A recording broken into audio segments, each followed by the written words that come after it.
Hey beautiful people, it's Kenya and I'm back with another video. I am probably going on 2 months behind my my favorites videos. So I just wanted to share a few things with you guys.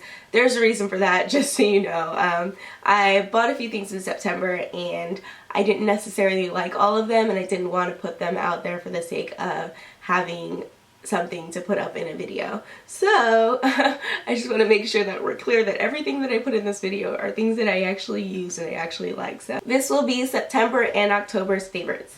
So to begin, I'm going to start with one of the cult favorites, I think we could say, which is the Airspun translucent powder.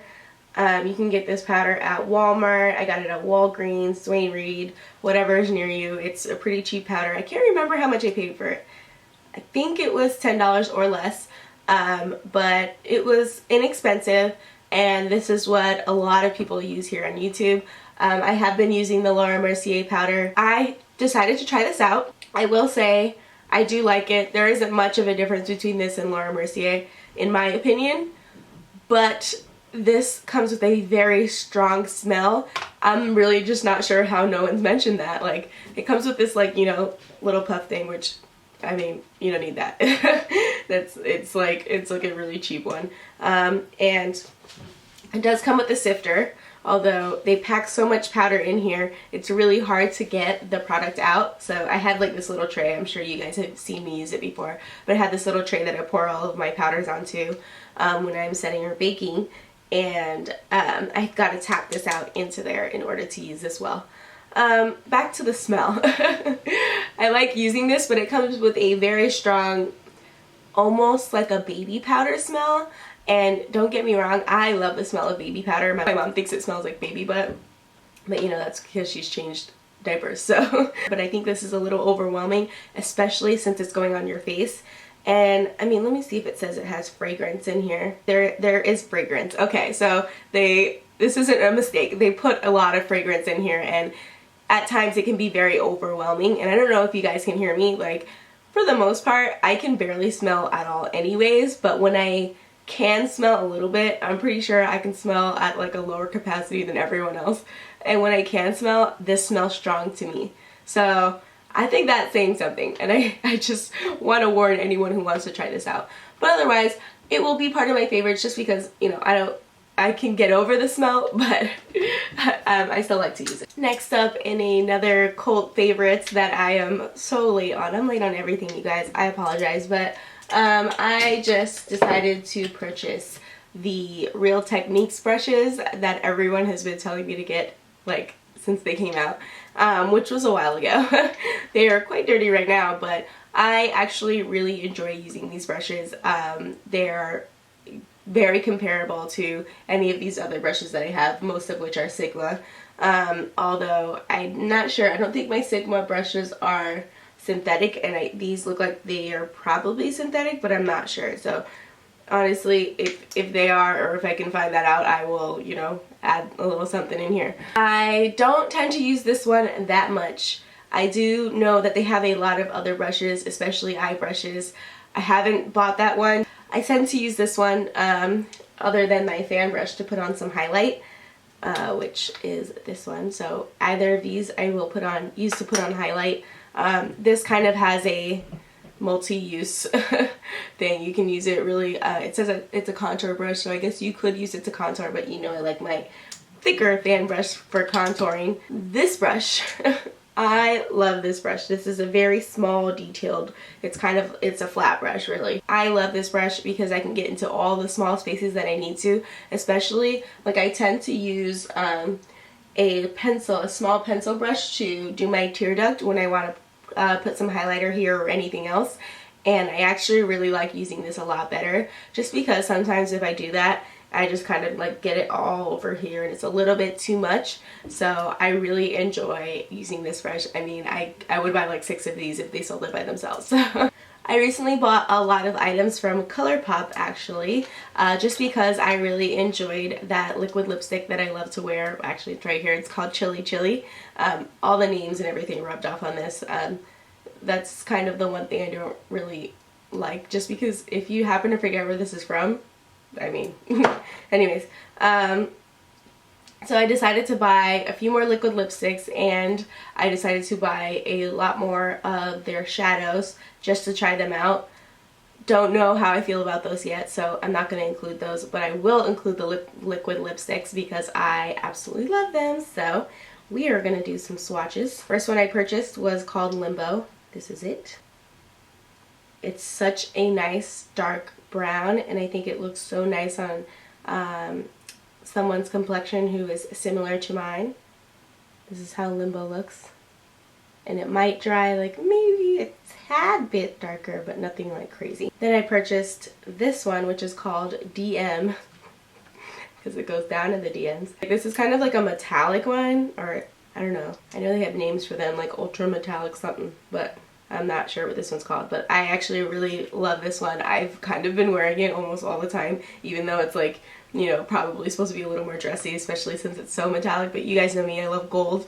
So the DM on the top and Limbo on the bottom. And I think DM would look great with some holiday looks, so I am definitely excited to use those. I've started using the NARS Brow Defining Cream in place of my ABH, what is that called? Dip Brow. Not for any particular reason, I just wanted to try it, and my friend let me try hers. The one I have is called Eldjouf, Djouf. I don't know. I don't speak French. I apologize. But I actually really like this. It's very comparable to the ABH one, and so far this hasn't dried out on me at all. I can definitely appreciate that. So this next one I actually don't have with me for some reason. Actually I know the reason. They're eyelashes. They're Violet Voss eyelashes, and I can show you the case here. Now the reason I don't have these with me is because I tend to come home after a night out and pull my eyelashes off and stick them on my desk or literally anywhere and go to sleep. These eyelashes are one of my favorites right now, and that's saying something. As you guys know, I was obsessed with those Sephora Luxe lashes for a long time. And obviously the House of Lashes is iconic because I wear those with anything that I want to look super glam with, but these were sort of ones that were kind of in the middle. I did buy a different type of these. This one is from Ricky's, and I'm not actually sure if these names, if I put them in the right names. One of them was called Wispy, my name, and the other one was called Wisp It Real Good. They sell these at Ricky's. I know I'm always talking about Ricky's, but I'm not sure if it's just in New York because it's called Ricky's NYC, but you can order online, or you can order from Violet Voss themselves. The thing about these is that they are between $9 and $10 per pair of lashes, and they don't look like those lashes that you get from CVS. They look really nice, and those lashes that you might get from CVS cost almost the same amount as this. Maybe you're spending $1 or $2 more. So I actually love these. I've gone through so many already, but yeah, don't forget who put you onto those. I ended up purchasing a liner for a Halloween look that I was doing. I decided to recreate Stephanie Absher's Gangster Clown for one of my Halloween looks, which involved using a lot of eyeliner to make some nice swirls or whatever.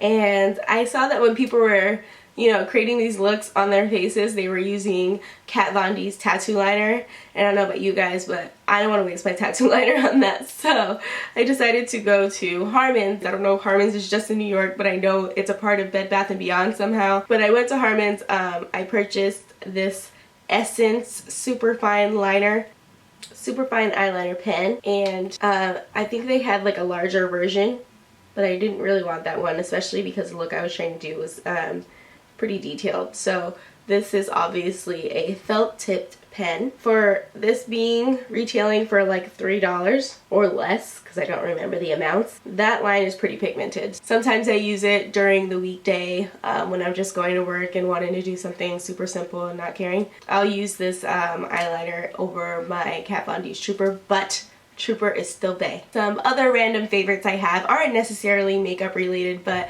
I just feel like it's worth telling you because I really enjoy these things. So we're gonna go on to TV shows. So if you guys have Netflix, I would totally recommend this show I love called Black Mirror. I know it's been pretty popular lately, so maybe you guys have already started watching it or something, but I'm telling you, Black Mirror, I can't even like really explain what it's about, but it has a lot to do with technology, I guess. I don't know how to really explain it. I saw something that said it was like the Twilight Zone, but in our century and a little more advanced. I don't know how much I agree with that, but you don't really have to watch the episodes in order. They're actually all different, so there is no chronological order to watch them if you don't want to. But my favorite is, I think it's called The History of You, and that episode had me like on the edge of my seat. Watch this and then come back and tell me in the comments what you thought, either about that specific episode or about your favorite episodes, and we can have a discussion about it. Honestly, you guys, that is all I had for September and October. There wasn't too much that I have purchased that I have yet to get an opinion on, and B, some of the items I purchased I didn't necessarily like. You'll be seeing a video about the ones I didn't like soon, and if I do end up liking some of the other items that I purchased that I haven't really made an opinion on yet, I will definitely include them in my November favorites. I really hope you guys liked this video. I hope you enjoyed some of these favorites as much as I have. Leave some of your favorites below. I'm definitely down to try new things. I just took some suggestions if you guys follow me on Instagram for skincare, because I'm trying to get a good skincare routine down. Make sure you subscribe first, and then I'll see you in my next video.